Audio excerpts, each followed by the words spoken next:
नमस्कार दोस्तों, SSC CHSL answer question series में आपका स्वागत है। आज तारीख है 10 मार्च 2023। आज हम अपने इस वीडियो के माध्यम से पहली शिफ्ट और दूसरी शिफ्ट के जीएस के महत्वपूर्ण क्वेश्चंस डिस्कस करेंगे। इसमें हमारा जो पहला क्वेश्चन है कि जबलपुर किस नदी के तट पर है, तो इसमें जो हमारा पहला ऑप्शन है गंगा। गंगा नदी के तट पर हरिद्वार है, कानपुर है, प्रयागराज गंगा यमुना के संगम पर है। तो कई शहर हैं गंगा नदी के तट पर। अगला ऑप्शन है नर्मदा। तो ये जो जबलपुर है ये नर्मदा नदी के तट पर है और जबलपुर किस राज्य में है, तो ये मध्य प्रदेश में है। अगला ऑप्शन है मूसी। तो ये भी पूछा जाता है हैदराबाद। हैदराबाद मूसी नदी के तट पर है। अगला ऑप्शन है गोदावरी। गोदावरी नासिक नदी के तट पर है। गोदावरी नासिक नदी के तट पर है। हैदराबाद मूसी नदी के तट पर है। नर्मदा जबलपुर नदी के तट पर है। जबलपुर नर्मदा नदी के तट पर है। हैदराबाद मूसी नदी के तट पर है। तो इसमें आपसे क्वेश्चन पूछा गया जबलपुर किस नदी के तट पर है, तो जबलपुर नर्मदा नदी के तट पर है। अगले क्वेश्चन की ओर बढ़ते हैं। अगला क्वेश्चन है भारतीय संविधान के किस अनुसूची में दल बदल पर रोक लगाई गई है। तो भारतीय संविधान के किस अनुसूची के तहत दल बदल पर रोक लगाई गई है, तो पहला ऑप्शन है 11वीं अनुसूची। तो 11वीं अनुसूची को जो हमारा संविधान था, मूल संविधान, उसमें 8 अनुसूचियां थीं और वर्तमान में संविधान में 12 अनुसूचियां हैं। तो 9वीं अनुसूची, 10वीं अनुसूची, 11वीं अनुसूची, 12वीं अनुसूची संविधान में संशोधन करके जोड़ी गई हैं। तो ये जो 11वीं अनुसूची है ये संविधान में संशोधन करके जोड़ी गई है। किस संविधान संशोधन के तहत ये जोड़ी गई है, तो 73वें संविधान संशोधन के तहत। 73वें संविधान संशोधन के तहत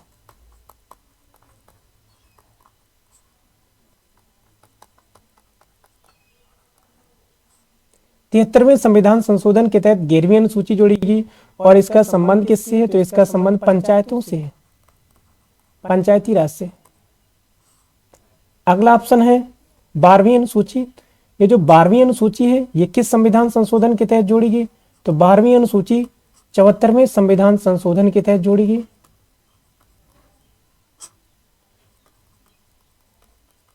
और इसका संबंध किस प्रावधान से है, तो 12वीं अनुसूची का संबंध नगर निकायों से है, नगर पालिका से, नगर निगम से, नगर पंचायत से। तो नगर निकायों से संबंधित है 12वीं अनुसूची। तीसरा ऑप्शन है 10वीं अनुसूची। 10वीं अनुसूची ये भी संविधान संशोधन के तहत जोड़ी गई। किस संविधान संशोधन के तहत जोड़ी गई, 52वें संविधान संशोधन के तहत जोड़ी गई। 52वां संविधान संशोधन कब हुआ, 1985 में हुआ। और इसके तहत ये अनुसूची जोड़ी गई और इसमें दल बदल संबंधित प्रावधान है।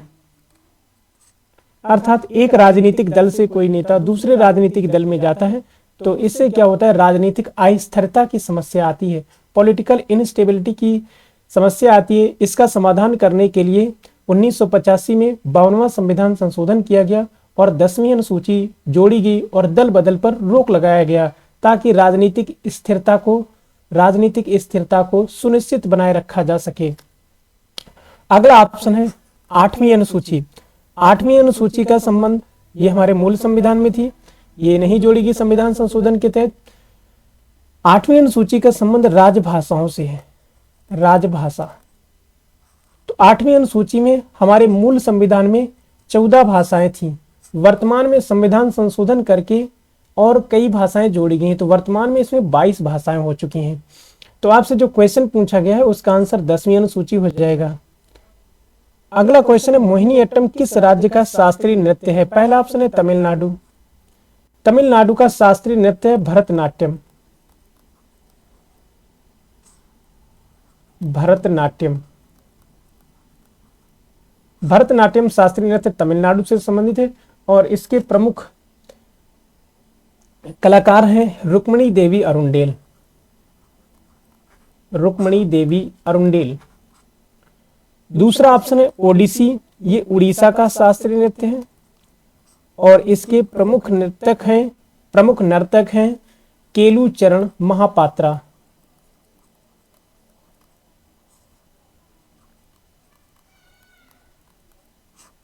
तीसरा ऑप्शन है आपका केरल। केरल मोहिनीअट्टम ये केरल का शास्त्रीय नृत्य है। कथकली ये भी केरल का शास्त्रीय नृत्य है। और मोहिनी अट्टम से संबंधित है श्रीदेवी, कल्याणी अम्मा,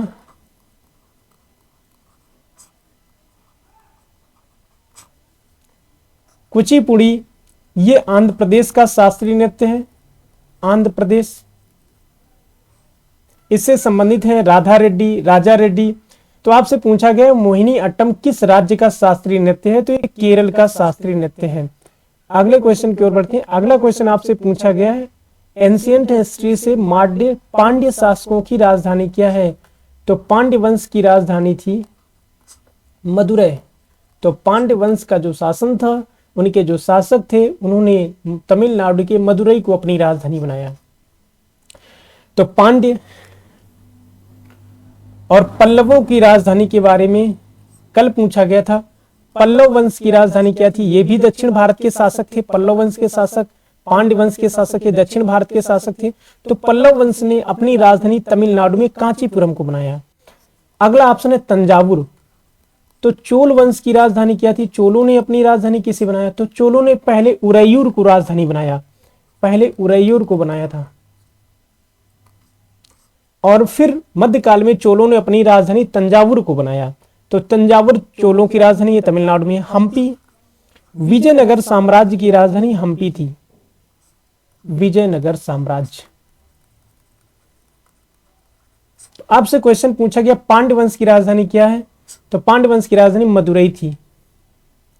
अगला क्वेश्चन आपसे पूछा गया आयुष्मान भारत डिजिटल मिशन, यह मिशन 2021 में प्रधानमंत्री मोदी ने शुरू किया था और इसकी नोडल एजेंसी क्या है, तो पहला ऑप्शन है popular front of India PFI,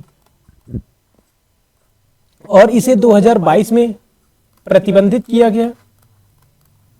यहां से भी आज क्वेश्चन पूछा गया था, तो हमने ऑप्शन के माध्यम से डिस्कस करना उचित समझा कि PFI को कितने वर्षों के लिए बैन किया गया है, तो PFI को 5 वर्षों के लिए बैन किया गया, यही क्वेश्चन पूछा गया था। तो PFI popular front of India ये एक ऐसी संस्था है जो देश के खिलाफ काम कर रही थी, और ऐसी जांच हुई और ऐसे कुछ तथ्य मिले जिनके आधार पर PFI को पॉपुलर फ्रंट ऑफ इंडिया को 5 वर्षों के लिए प्रतिबंधित कर दिया गया।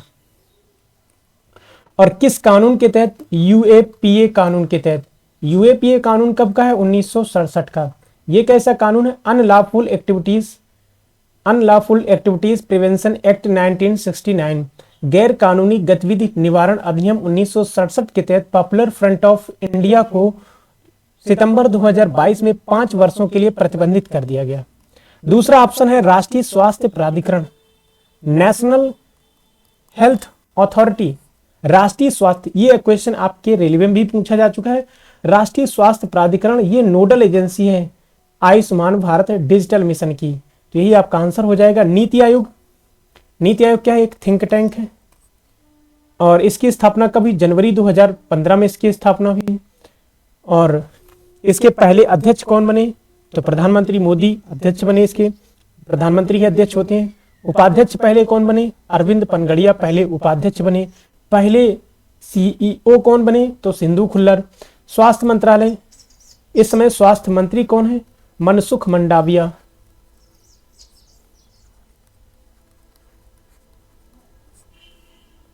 तो आपका जो आंसर हो जाएगा वो हो जाएगा राष्ट्रीय स्वास्थ्य प्राधिकरण। अगले क्वेश्चन की ओर बढ़ते हैं। अगला क्वेश्चन है व्यास सम्मान 2020 से किसे सम्मानित किया गया, तो पहला ऑप्शन है आपका शरद पगारे, और इनकी ये रचना है पाटलिपुत्र की सामग्री, तो इन्हें ही मिला है व्यास सम्मान 2020 वाला। 2020 वाला व्यास सम्मान इन्हें 2021 में मिला, और 2021 वाला व्यास सम्मान असगर वजाहत को 2022 में मिला व्यास सम्मान। 2021 वाला असगर वजाहत को 22 में मिला। तो इनको किस उपन्यास के लिए, किस रचना के लिए मिला है, महाबली को, महाबली के लिए। तो 2020 का व्यास सम्मान शरद पगारे को मिला, पाटलिपुत्र की सामग्री के लिए इनकी रचना है। असगर वजाहत को 2021 वाला व्यास सम्मान 2022 में मिला और इनकी रचना महाबली के लिए। रामदरस मिश्र, इनकी रचना है मैं तो यहाँ हूं, इसके लिए इन्हें 2021 का सरस्वती सम्मान मिला, सरस्वती सम्मान।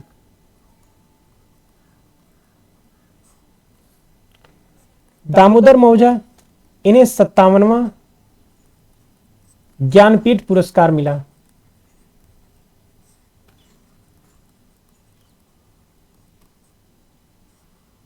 57वां ज्ञानपीठ पुरस्कार दामोदर मौजो को मिला। तो आपसे क्वेश्चन पूछा गया व्यास सम्मान 2020 से किसे सम्मानित किया गया? तो व्यास सम्मान 2020 से शरद पगारी को सम्मानित किया गया। अगला क्वेश्चन है कि नीति आयोग की स्थापना कब हुई थी? तो 15 मार्च 1950 को योजना आयोग की स्थापना हुई थी। योजना आयोग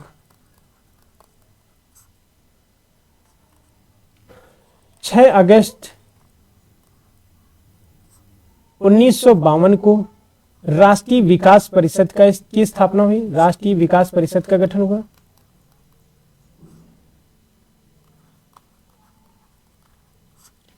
राष्ट्रीय विकास योजना आयोग पंचवर्षीय योजना बनाती थी। योजना आयोग का काम था पंचवर्षीय योजना बनाना। राष्ट्रीय विकास परिषद योजना आयोग के द्वारा बनाई गई पंचवर्षीय योजना को अंतिम स्वीकृति प्रदान करता था। राष्ट्रीय विकास परिषद, इसका गठन हुआ था 6 अगस्त 1952 को। 1 जनवरी 2015 को योजना आयोग के स्थान पर नीति आयोग को लाया गया। नीति आयोग, और वर्तमान में इसके अध्यक्ष प्रधानमंत्री मोदी हैं, उपाध्यक्ष सुमन बेरी हैं, और सीईओ परमेश्वर अय्यर के स्थान पर बीवीआर सुब्रमण्यम बन चुके हैं। और 1951 में पहली पंचवर्षीय योजना बनी। पहली पंचवर्षीय योजना, और ये योजना 1951 से 56 तक चली। तो नीति आयोग की स्थापना कब हुई? 1 जनवरी 2015 को। अगला क्वेश्चन है वर्तमान महान्यायवादी। वर्तमान में महान्यायवादी कौन है? तो राजीव कुमार वर्तमान में मुख्य चुनाव आयुक्त हैं। मुख्य चुनाव आयुक्त भारत सरकार। 25वें नंबर के मुख्य चुनाव आयुक्त हैं DY चंद्रचूड़, ये CJI हैं वर्तमान में, चीफ जस्टिस ऑफ इंडिया। मुख्य चुनाव आयुक्त 25वें नंबर के हैं और ये CJI 50वें नंबर के हैं। शक्तिकांत दास RBI के गवर्नर हैं, और ये भी 25वें नंबर के हैं। समीर कामत, ये DRDO के प्रमुख हैं।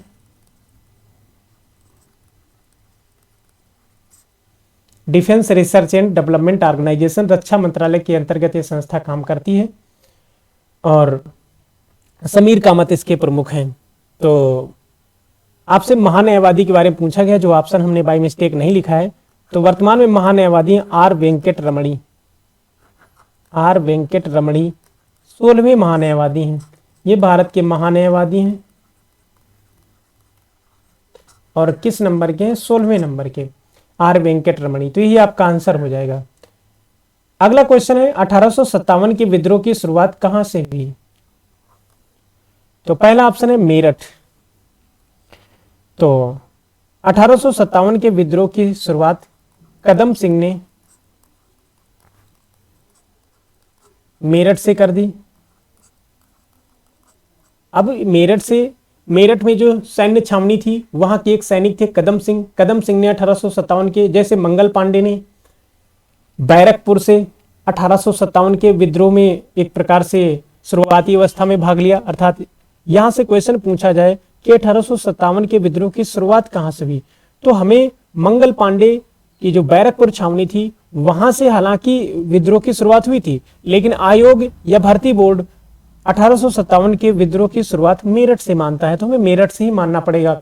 तो मेरठ में क्या हुआ, सैनिकों ने चर्बी वाले कारतूसों को प्रयोग करने से मना कर दिया और उन्होंने मेरठ पर अपना आधिपत्य स्थापित किया। फिर वो दिल्ली के लिए कूच कर दिए और दिल्ली में बहादुर शाह जफर को, अंतिम मुगल बादशाह थे, इन्हें अपना शासक बनाया, अपना नेता बनाया और इनके नेतृत्व में दिल्ली पर अपना नियंत्रण स्थापित किया। लगभग 2.5-3 महीने तक दिल्ली पर इनका, लगभग 3.5 महीने तक दिल्ली में इनका नियंत्रण रहता है। फिर इसके बाद अंग्रेज इनके दिल्ली वाले क्षेत्र में अपना नियंत्रण स्थापित करते हैं, दमन करते हैं इन क्रांतिकारियों का।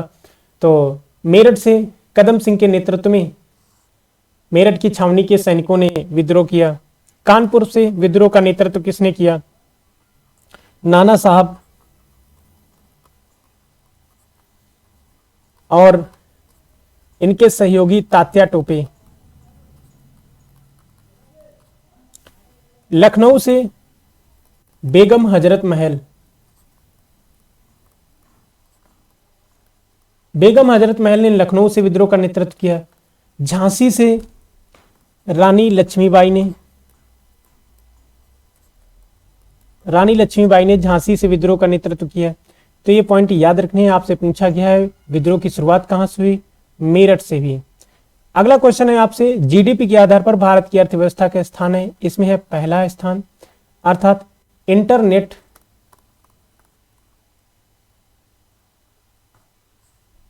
शट डाउन इंडेक्स 2022 में भारत का पहला स्थान है। अर्थात दुनिया में 2022 में सबसे ज्यादा इंटरनेट कहां बंद किया गया, भारत में, इसमें पहला स्थान है। ग्लोबल फायर पावर इंडेक्स में भारत का स्थान चौथा है। ग्लोबल फायर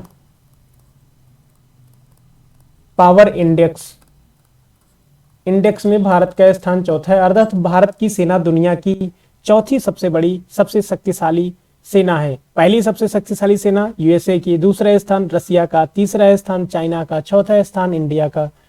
अब इसमें भारत की अर्थव्यवस्था के बारे में पूछा गया है कि भारत की अर्थव्यवस्था दुनिया में कौन से नंबर की अर्थव्यवस्था है। तो भारतीय अर्थव्यवस्था दुनिया की 5वीं सबसे बड़ी अर्थव्यवस्था है। भारतीय अर्थव्यवस्था दुनिया की 5वीं सबसे बड़ी अर्थव्यवस्था है।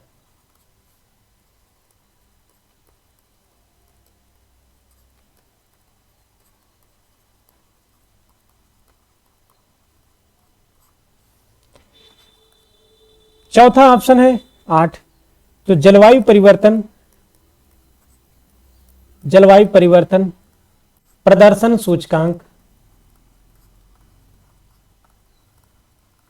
जलवायु परिवर्तन प्रदर्शन सूचकांक 2023 में भारत का स्थान 8वां है। तो इसमें जो आंसर होगा आपका 5वां हो जाएगा। भारत की अर्थव्यवस्था दुनिया की 5वीं सबसे बड़ी अर्थव्यवस्था है। तो आज हम अपने इस वीडियो के माध्यम से एसएससी सीएचएसएल पहली शिफ्ट और दूसरी शिफ्ट के जो भी क्वेश्चन हमें मिले हैं उनको हमने अपने आधार पर डिटेल एक्सप्लेन किया है।